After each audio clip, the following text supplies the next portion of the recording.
Montréal, par le toucher, ben, il y a quelque chose d'une zone sensible qui est le toucher par l'arrière et la fesse.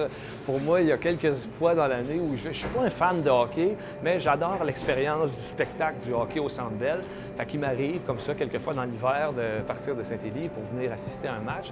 Et à chaque fois que tu t'assois dans le banc rouge et que tu te redéposes la fesse pour 3 périodes de 20 minutes, tu te rappelles du toucher de la fois d'avant et de ce confort de la foufoune assez relatif du Centre Bell sur ces bancs rouges. Des grands arbres au Parc La Fontaine. Avec ma fille, on faisait des câlins aux arbres et de sentir l'écorce avec nos doigts, c'était quelque chose qui était assez sensuel puis très beau. Et c'est un moment dont je me rappelle beaucoup.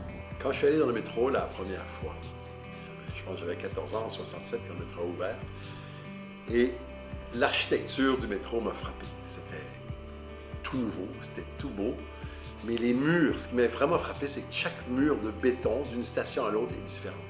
Alors j'ai même promené, je n'étais pas avec mes parents, ça m'aurait dit que c'était ça, il ne fallait pas toucher.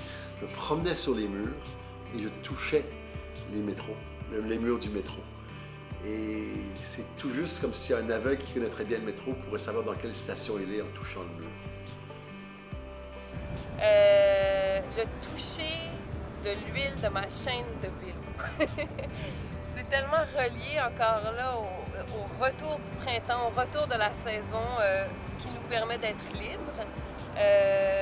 Pour moi, ce toucher-là me donne des ailes. En fait, c'est à ce moment-là que je peux remonter sur mon vélo.